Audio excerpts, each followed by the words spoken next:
Europe 1, 6h57. L'édito des éditos, Natacha Polony, ce matin donc, histoire belge.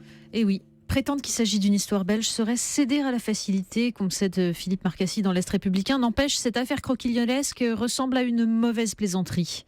Une histoire, poursuit Christophe Bonnefoy dans le journal de la Haute-Marne, qui nous remettrait presque en tête Danny Boone et Benoît Poelvoorde, dans douanier loufoque, respectivement français et belge.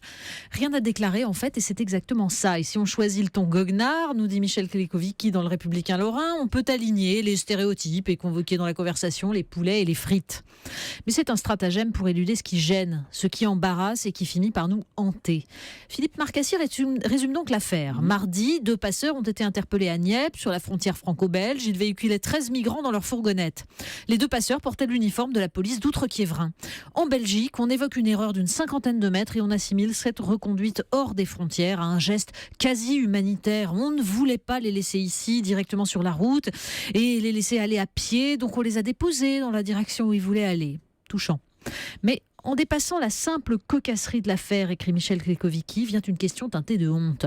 Comment les pays d'Europe en sont-ils arrivés là ? Comment les autres ont-ils pu détourner le regard de l'Italie quand les rescapés de la noyade rampaient vers Lampedusa ? Comment les pays de l'Union, drôle d'union, peuvent-ils considérer que la jungle de Calais est une affaire strictement franco-française ? Comment Bruxelles, l'européenne, peut-elle faire mine d'ignorer que Bruxelles, la belge, met tout en œuvre pour que Zeebrugge ne devienne un nouveau Calais ? Alors non, les histoires belges, c'est pas toujours drôle. L'édito des éditos de Natacha Polony. Natacha qui revient à 8h30 pour la revue de presse. À tout à l'heure. Tout à l'heure.